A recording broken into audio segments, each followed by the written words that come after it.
Hello dear students, how are you all? This is the second part of class 9 science subject chapter number 5, the fundamental unit of life. In this part we will discuss about cell wall, nucleus and cytoplasm also. So let me start our first concept, cell wall. Cell wall we will firstly understand by the points and after that we will understand from the diagram. So let me start now. What is the cell wall? Cell wall is the outermost covering of the plant cell. Cell wall is the outermost covering of the plant cell. Cell wall क्या है? एक outermost covering होती है जो कि plant cell के अंदर present होती है. और सेल वॉल जो है सिर्फ प्लांट सेल के अंदर प्रेजेंट होती है बट ये एनिमल सेल के अंदर एब्सेंट होती है. ये सेल वॉल जो है ये प्लाज्मा मेम्ब्रेन का ही एक पार्ट होता है और ये सिर्फ प्लांट सेल के अंदर प्रेजेंट होता है बट एनिमल सेल के अंदर ये एब्सेंट होता है. इसको हम कैलकुलेट करते हैं प्लाज्मा मेम्ब्रेन के साथ ही बट ये प्लांट सेल में सिर्फ प्लांट सेल के अंदर पाई जाती है बट ये एनिमल सेल के अंदर नहीं पाई जाती है. It is absent in animal cell. ये एनिमल सेल में एब्सेंट होती है. It is rigid, strong, porous and non living structure. ये किस टाइप का स्ट्रक्चर है? रिजिड यानी कठोर स्ट्रक्चर होता है, मजबूत स्ट्रक्चर होता है. स्ट्रॉन्ग मतलब ये ताकतवर स्ट्रक्चर होता है. ये पोरस होता है मतलब इसके अंदर छोटे छोटे छेद पाए जाते हैं.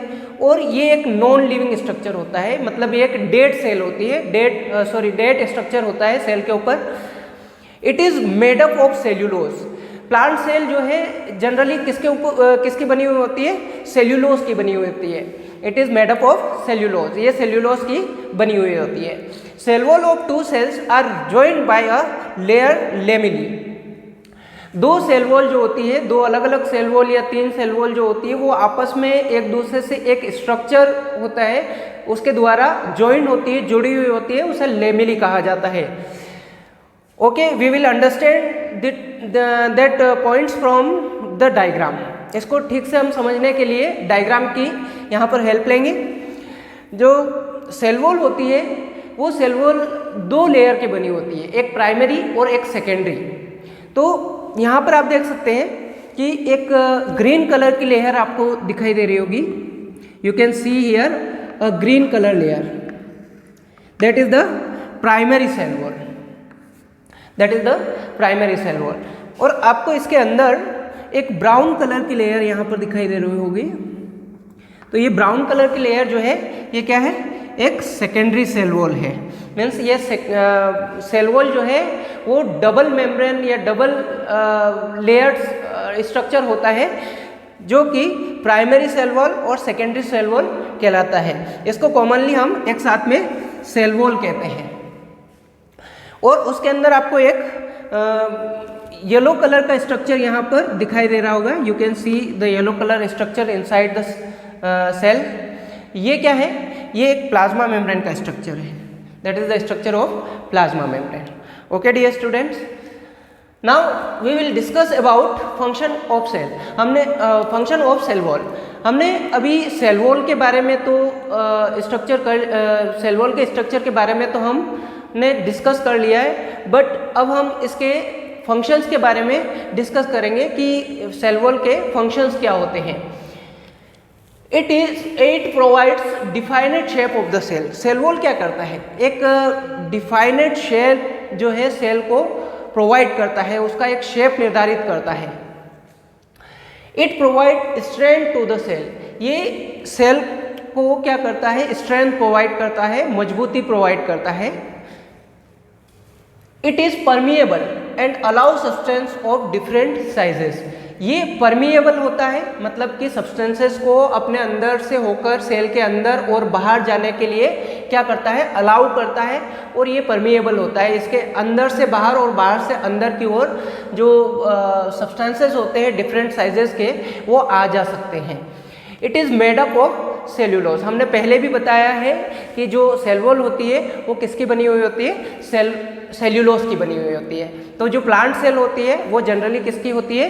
वो किसकी बनी होती है? सेल्यूलोज की बनी होती है. Now next concept is nucleus. Nucleus जो है, न्यूक्लियस कहाँ पाया जाता है?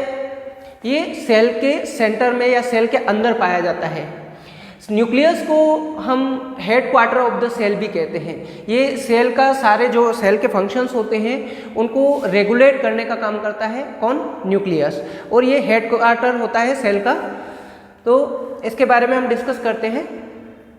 क्या होता है nucleus? It directs and controls the cellular activities. जैसे हमने बताया है कि सारी जो सेल्यूलर एक्टिविटीज़ होती है उसको कंट्रोल कौन करता है? न्यूक्लियस कंट्रोल करता है। तो ये उसको डायरेक्ट करता है और उसको कंट्रोल भी करता है। किसको? सेल्यूलर एक्टिविटीज़ को डायरेक्ट और कंट्रोल करने का काम कौन करता है? न्यूक्लियस करता है।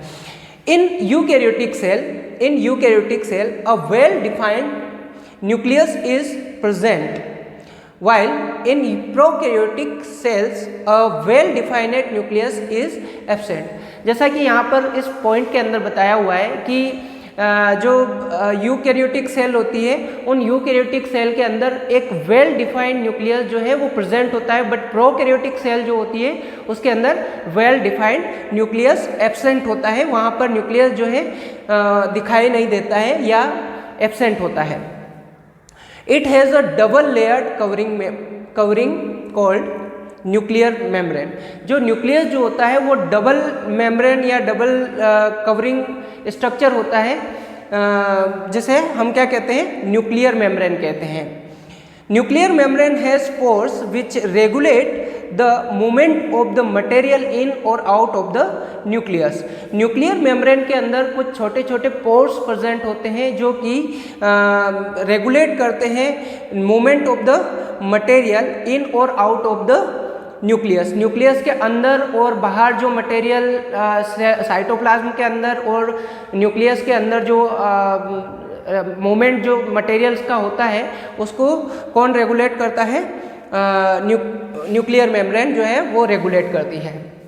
Now we will understand the nucleus by the diagram. यहाँ पर हम एक स्लाइड को देख रहे हैं कि जिसके अंदर बहुत सारी सेल्स प्रेजेंट है और उनके अंदर क्या प्रेजेंट है? न्यूक्लियस प्रेजेंट है।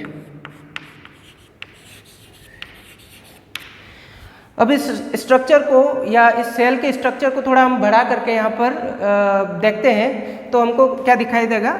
सेल के अंदर एक वेल डिफाइंड न्यूक्लियस दिखाई देगा। ये न्यूक्लियस है और इस न्यूक्लियस के आसपास जो है न्यूक्लियर मेम्ब्रेन प्रेजेंट होती है। ये न्यूक्लियर मेम्ब्रेन के अंदर छोटे छोटे यहाँ पर पोर्स प्रेजेंट होते हैं, इसके अंदर छेद प्रेजेंट होते हैं, जिसकी वजह से जो साइटोप्लाज्म से में जो मटेरियल होता है वो न्यूक्लियस के अंदर जा सकता है और न्यूक्लियस का जो मटेरियल है वो साइटोप्लाज्म के अंदर आ जा सकता है। तो इस तरीके से न्यूक्लियर मेम्ब्रेन के अंदर जो है पोरस प्रेजेंट होते हैं या छेद प्रेजेंट होते हैं, जिसके थ्रू जो है ये मटेरियल जो है मूवमेंट करते हैं साइटोप्लाज्म से न्यूक्लियस के अंदर, न्यूक्लियस से साइटोप्लाज्म के अंदर।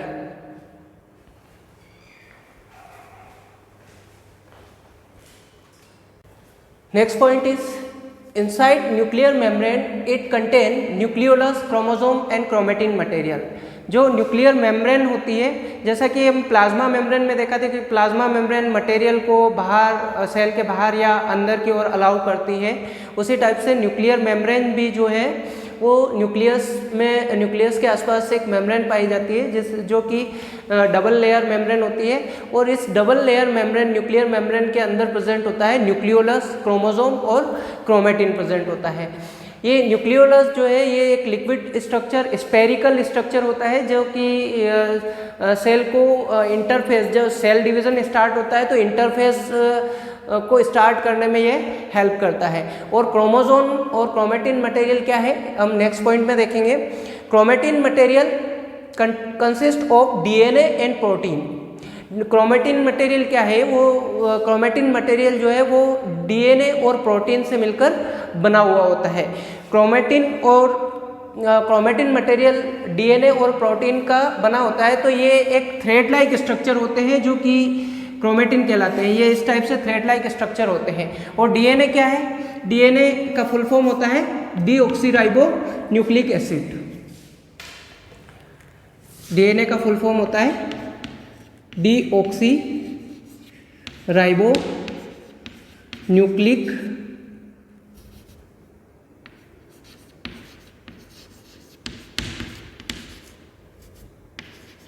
एसिड। डीएनए का full form deoxyribonucleic acid. तो क्रोमेटिन मटेरियल जो है वो डीएनए और प्रोटीन के बने हुए होते हैं और ये सभी जो है एक थ्रेड लाइक स्ट्रक्चर के फॉर्म में प्रेजेंट होते हैं। अब ये जो क्रोमेटिन मटेरियल जो होता है, ये क्रोमेटिन मटेरियल जो है ये बनाता है क्रोमोसोम को। तो क्रोमोसोम के अंदर क्रोमेटिन मटेरियल होता है। Chromosome contain information for inheritance of features from parents to next generation. इसमें क्रोमोसोम क्या करते हैं, क्रोमोसोम जो है वो एक जनरेशन से दूसरी जनरेशन के अंदर कैरेक्टर को इनहेरिटेंस करते हैं, मतलब कि पेरेंट्स से डॉटर के अंदर या सन के अंदर जो है कैरेक्टर को एक जनरेशन से दूसरी जनरेशन के अंदर ट्रांसफ़र करते हैं। तो ये जो स्ट्रक्चर होते हैं क्रोमोसोम के जो स्ट्रक्चर, ये रोल लाइक स्ट्रक्चर होते हैं, जस्ट लाइक इट। क्रोमोसोम का स्ट्रक्चर इस टाइप से होता है, रोल लाइक स्ट्रक्चर। तो ये क्रोमेटिन मटेरियल क्रोमोसोम के अंदर प्रेजेंट होते हैं और क्रोमेटिन मटेरियल के अंदर डीएनए और प्रोटीन प्रेजेंट होते हैं। अब हम देखते हैं next type of cell. There are two type of cell present. First prokaryotic cell, prokaryotic cell, और second eukaryotic cell. What is the prokaryotic cell? Prokaryotic cell very minute in size, ये बहुत ही छोटी होती है, साइज में छोटी होती है prokaryotic cell. Nuclear region not surrounded by nuclear membrane, यहाँ पर न्यूक्लियर रीजन जो होता है वो सराउंडेड नहीं होता है न्यूक्लियर मेम्ब्रेन से। मीन्स यहाँ पर प्रोकैरियोटिक सेल के अंदर न्यूक्लियर मेम्ब्रेन जो है वो एब्सेंट होती है। सिंगल क्रोमोसोम प्रेजेंट, इनमें प्रोकैरियोटिक सेल के अंदर केवल सिंगल क्रोमोसोम पाया जाता है। हम अगर इसका एग्जाम्पल देखते हैं तो बैक्टीरिया इसका एग्जाम्पल होता है प्रोकैरियोटिक सेल का। Let us see the diagram of the prokaryotic cell. This is the diagram of bacteria. ये प्रोकैरियोटिक सेल का डायग्राम है। जैसा कि बैक्टीरिया का डायग्राम ये है। तो बैक्टीरिया के अंदर सबसे आउटर मोस्ट कवरिंग लेयर जो होती है वो कैप्सूल कहलाती है। उसके अंदर सेल वॉल प्रेजेंट होती है और उनके अंदर एक सिंगल क्रोमोसोम या न्यूक्लियस प्रेजेंट होता है, जैसे न्यूक्लियोइड बोला जाता है, जो कि जिसके अंदर डीएनए होता है, डीऑक्सीराइबो न्यूक्लिक एसिड। ये इसका फ्लैजिलम है जो इसको मूवमेंट कराने में हेल्प करता है। और इसमें एक और एक्स्ट्रा क्रोमोसोमल स्ट्रक्चर होता है जो कि न्यूक्लियोइड से बिल्कुल सेपरेट स्ट्रक्चर, स्फेरिकल स्ट्रक्चर होता है, जिसे प्लाज्मिड कहा जाता है। ये इसमें सेल्फ रेप्लिकेशन की जो है कैपेसिटी प्लाज्मिड के अंदर पाई जाती है। राइबोसोम जो है वो प्रोटीन सिंथेसिस का काम करता है, राइबोसोम, और इसमें पीली प्रेजेंट होते हैं जो कि इसके मूवमेंट में हेल्प करते हैं। ये इंक्लूजन है और ये साइटोप्लाज्म है इनका, और ये मेसोसोम है। Okay dear students, now let us discuss about eukaryotic cell. अब हम यूकैरियोटिक सेल के बारे में पढ़ेंगे। क्या होती है eukaryotic cell? It is large in size, ये साइज में बड़ी होती है कंपैरिजन टू प्रोकैरियोटिक सेल, या प्रोकैरियोटिक सेल से कंपेयर में ये बड़ी होती है। Nucleus surrounded by nuclear membrane, इनका जो न्यूक्लियस होता है वो वेल डेवलप्ड न्यूक्लियस होता है और इनकी जो न्यूक्लियस सेल होती है उसके चारों तरफ जो है न्यूक्लियर मेम्ब्रेन सराउंडेड होती है। More than 1 chromosome are present, यहाँ पर एक से ज़्यादा क्रोमोसोम जो है वो प्रेजेंट होते हैं, जबकि प्रोकैरियोटिक सेल में केवल एक ही क्रोमोसोम प्रेजेंट होता है। इसके एग्जाम्पल हम देखेंगे। Let us see the example of eukaryotic cell. Amoeba, human, animals and plants etcetera, इन सभी में जो है वो यूकैरियोटिक सेल पाई जाती है। तो ह्यूमन बॉडी जो है वो सारी यूकैरियोटिक सेल से ही बनी हुई होती है। यहाँ यूकैरियोटिक सेल में हम एक एग्जांपल देते हैं, अमीबा का स्ट्रक्चर यहाँ पर हमने ड्रॉ किया है। वैसे तो हम ह्यूमन या मीन्स एनिमल सेल या प्लांट सेल उनमें से भी कोई हम एक बना सकते थे, लेकिन हमने यहाँ पर एक एक्स्ट्रा एग्जांपल दिया है अमीबा का। अमीबा भी एक यूकैरियोटिक सेल होती है क्योंकि इसमें वेल डिफाइंड न्यूक्लियस प्रेजेंट होता है। ये न्यूक्लियस है इसका, और that is the cell membrane. Pseudopods, ये स्यूडोपोड जो है इसके मूवमेंट करने में हेल्प करती है।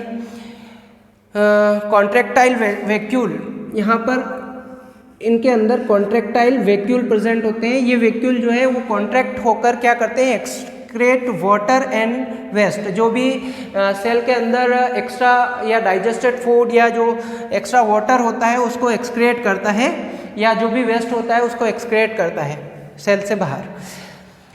स्यूडोपोड्स के थ्रू यहाँ पर क्या हो रहा है, फूड कंटेन किया जा रहा है, फूड बीइंग इनगल्फ्ड बाय स्यूडोपोड। यहाँ पर जो स्यूडोपोड्स होते हैं अमीबा के, उनके थ्रू जो है फूड को क्या किया जा रहा है, एनगल्फ किया जा रहा है, अपने अंदर लिया जा रहा है। तो फूड बीइंग एनगल्फ बाय स्यूडोपोड, या स्यूडोपोड के थ्रू ये फूड मटेरियल को इनके अंदर बॉडी के अंदर लिया जा रहा है। इस तरीके से ये फूड लेते हैं। फूड वैक्यूल, डाइजेस्टेड फूड, ये डाइजेस्टेड फूड का वैक्यूल है यहाँ पर, that is the cytoplasm. Okay dear students, now we will discuss about next concept, cytoplasm. What is the cytoplasm? The liquid part of the cell in which the other organelles float is called cytoplasm. ये liquid part होता है cell का, जिसके अंदर की दूसरे cell organelles जो होते हैं वो क्या करते रहते हैं, फ्लोटिंग करते रहते हैं। जैसे हम देख सकते हैं, we can see in this figure, the structure is cells, different cells, and in this cell content cytoplasm, yellowish component cytoplasm. यहाँ हम एक येलोइश कंपोनेंट देख पा रहे हैं, जिसे हम क्या कहते हैं, साइटोप्लाज्म कहते हैं, और इसको न्यूक्लियस कहते हैं, जो सेल के सेंटर में प्रेजेंट होता है। Cytoplasm is divide into two part, first part is cytosol and second part is cell organelles.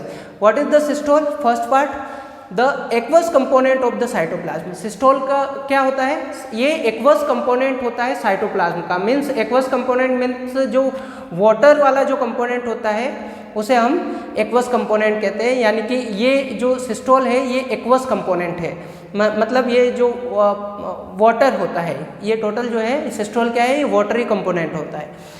And second part is cell organelle. What is the cell organelle? these are the internal organelles of the cell responsible for carrying out specific jobs to keep the cell alive. ये क्या होते हैं, internal organs होते हैं cell के, जैसे कि अपनी बॉडी के अंदर होते हैं लीवर, किडनी, हार्ट, ये सभी क्या है अपनी बॉडी के ऑर्गन्स हैं। उसी टाइप से सेल के अंदर भी कुछ ऑर्गेनल्स प्रेजेंट होते हैं, इंटरनल ऑर्गन्स, जिन्हें हम सेल ऑर्गेनल्स कहते हैं। ये रिस्पॉन्सिबल होते हैं डिफरेंट टाइप के वर्क को परफॉर्म करने के लिए सेल के अंदर, और ये सेल को क्या करते हैं, सेल को जिंदा रखते हैं। Cell organelles living part of the cell having defined shape, structure and function bounded by plasma membrane. ये सेल ऑर्गेनल जो है ये लिविंग पार्ट होते हैं सेल के, और ये इनका जो शेप है वो डिफाइनेट होता है, स्ट्रक्चर डिफाइनेट होता है, और इनके फंक्शन जो है वो डिफाइनेट होते हैं, और ये प्लाज्मा मेम्ब्रेन से बाउंडेड होते हैं, मतलब कि प्लाज्मा मेम्ब्रेन के इनसाइड प्रेजेंट होते हैं। There are different types of the cell organelles written over here: endoplasmic reticulum, Golgi apparatus, lysosome, mitochondria, plastid, vacuoles, ribosome. So let us see the structure of the plant and animal cells. यहाँ पर हमने different type of cell organelles के नाम यहाँ पर लिखे हुए हैं, और इन सभी सेल ऑर्गेनल्स और इनके फंक्शंस के बारे में हम आगे पढ़ेंगे। उससे पहले हम देख लेते हैं स्ट्रक्चर ऑफ प्लांट और एनिमल सेल, और इनके अंदर सेल ऑर्गेनल्स किस तरीके से कहाँ पर प्रेजेंट होते हैं उनके बारे में हम देखते हैं। Let us first figure plant cell. हम पहले फिगर को देखते हैं। पहला फिगर कौन सा है, प्लांट सेल का है। Plant cell contain plant cell having cell wall, plasma membrane, सबसे बाहर जो है आउटर मोस्ट लेयर होती है सेल वॉल, उसके अंदर प्रेजेंट होती है plasma membrane, and inside the plasma membrane different type of cell organelles are present in the cell. Plant cell contain endoplasmic reticulum. Plant cell के अंदर एंडोप्लाज्मिक रेटिकुलम प्रेजेंट होता है। Endoplasmic reticulum is of two types. Endoplasmic reticulum जो है वो two type का होता है। First is smooth and second is rough. अब क्या होता है रफ और स्मूथ एंडोप्लाज्मिक रेटिकुलम? आपको इस एंडोप्लाज्मिक रेटिकुलम के ऊपर कुछ डॉट्स यहाँ पर दिखाई दे रहे होंगे।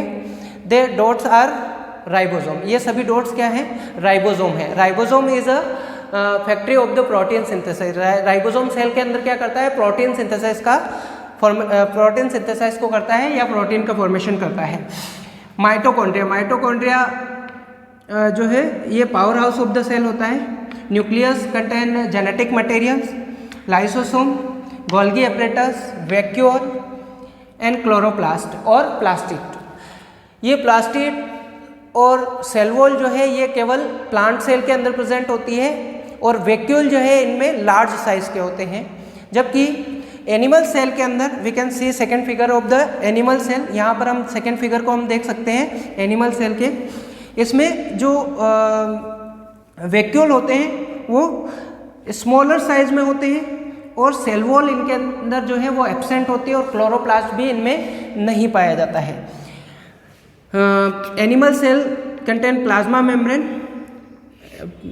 Animal cell having plasma membrane और प्लाज्मा मेम्ब्रेन के अंदर प्रेजेंट होता है mitochondria, endoplasmic reticulum, vacuole, nucleus, lysosome, Golgi apparatus. इनमें भी सेम एंडोप्लाज्मिक रेटिकुलम, स्मूथ और rough endoplasmic reticulum animal cell के अंदर भी प्रेजेंट होता है। बट डिफरेंस इनमें क्या होता है कि जो एनिमल सेल होती है उनके अंदर क्लोरोप्लास्ट प्रेजेंट नहीं होता है, सेल वॉल भी नहीं होती है, सेल वॉल भी पूरी तरह से एब्सेंट होती है एनिमल सेल के अंदर, और वैक्यूल जो है इनमें लार्जर साइज के होते हैं जबकि उनमें स्मॉलर साइज के होते हैं। So dear student, I hope you have understand all the topic of that video, and after that we will discuss in the next video the all cell organelles and their functions and structure of the all cell organelles in the next video. So dear students, have a nice day and goodbye.